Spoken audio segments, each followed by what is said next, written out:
Chapter 4. Tea, Telegraphs, and Trouble. Victorian England, 1862, where a marriage of silence becomes a message of hope. Setting: Bath, England, foggy streets, lace curtains, and the unyielding tick of a grandfather clock. Eleanor Hargrave had married Captain Tobias Hargrave in 1847. Shortly after he returned from military service in India, theirs was a match rooted in social custom. She, a quiet woman of botanical interests; he, a man of rank with a heart made of starch and empire. For 15 years, their communication consisted mostly of, "Did you feed the cat?" and on rare occasions, "Your cousin wrote again. I did not open it." They weren't unkind, just entirely parallel, like two tracks on a train never designed to meet. But in 1862, everything shifted. Tobias, intrigued by a new invention and ever the man of modern conquest, installed a private telegraph system in their house. One wire connected his study to Eleanor's conservatory, some 20 feet apart, but emotionally miles away. At first, he used it as novelty. "Tea at 6, Eleanor," amused reply. "Unless the cat objects." Soon, a rhythm developed. Tobias discovered that through the tap of keys, rather than the stiffness of voice, he could express himself, tentatively, then cleverly. Their messages turned into flirtation. "Shall I invade the garden for a glimpse of its queen? Only if you bring biscuits and a flag of surrender." Through the clicks and pauses, they rediscovered each other, not as roles, captain and wife, but as playful minds. Taste the salt. They shared everything now. Her frustrations with roses, his boredom with his memoirs. She taught him flower codes. He taught her Morse-coded poetry.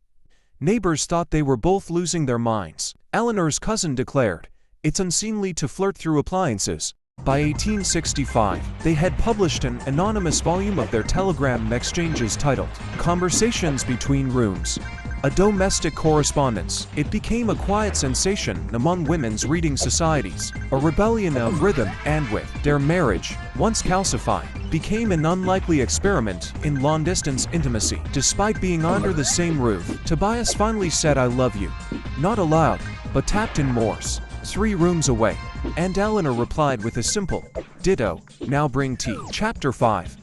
The Language of Lilacs. Bath, England, 1867, where silence blooms into legacy. By 1867, the Hargrave household had changed, subtly, but irrevocably.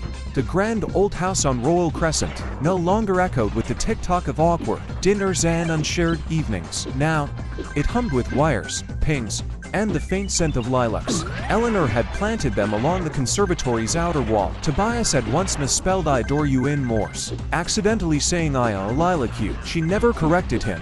Instead, she'd quietly ordered 12 bushes. What began as a novelty, this curious domestic telegraph, had become their lifeline. Tobias still kept to his routines, polishing boots that no longer marched, rereading dispatches from India, and organizing a memoir he refused to publish. But now, between his rituals, he tapped small messages, odd, silly, charming ones. "Conservatory under siege. Suspect, rabbit. Shall the first send cavalry or carrot?" Meanwhile, Eleanor had begun sketching botanical plates again, this time with notes in Morse, running along the edges. To anyone else, the dots and dashes were gibberish. To Tobias, they were aphorisms and jokes, sometimes confessions. "Missed you when you left the room." Silly, isn't it? Not silly. Treasonous. There was an intimacy to this coded courtship. In a society where a wife's silence was expected, Eleanor had found voice in wires. And Tobias, once so bound by decorum, found freedom in the very thing designed for precision and order. Their anonymous book had reached far more readers than expected. A second edition followed, complete with a brief introduction written by Th, which Eleanor insisted should mean tapping hearts. Tobias joked it meant terribly hopeful. One reader, a certain Lady Beauchamp of Kensington, began hosting weekly telegram teas, where society women would compose flirtations and declarations, using the Hargrave method. It became a fad. Gentlemen were deeply confused, but for Tobias and Eleanor, it wasn't fashion, it was salvation. Their marriage had never been cruel, only empty. And now, every day was an experiment in communication. He asked her how she truly felt about her sister's visits. She loathed them. She asked what it had been like to see death on the battlefield. He said, "Lonely.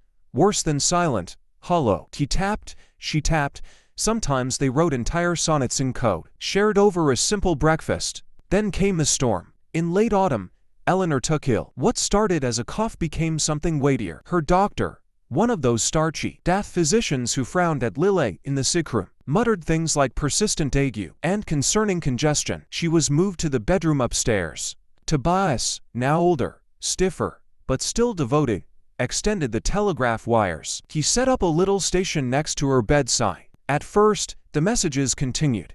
Rain again. Roses sulking. I told them to be brave. Roses are fools, like me. Waiting for your tea. But then came silences, longer pauses between replies. Her fingers, once deft, weakened.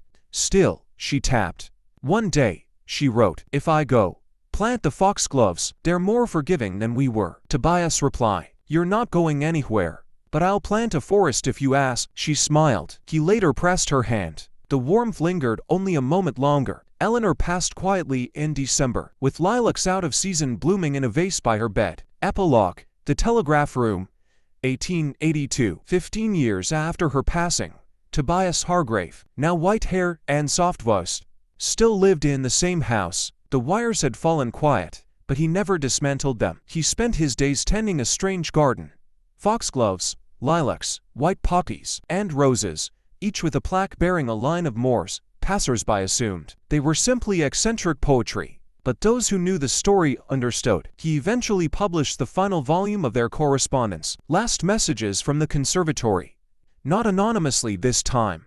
It was read at women's colleges, quoted in a speech to the Royal Society, and inspired one young inventor to integrate telegraphy into domestic architecture. When Tobias died, the neighbors heard it, the soft tap-tap-tap from his study, a message left unfinished. Later, when the house was auctioned, a child accidentally reconnected the broken wire and sent a random series of clicks through the dusty room.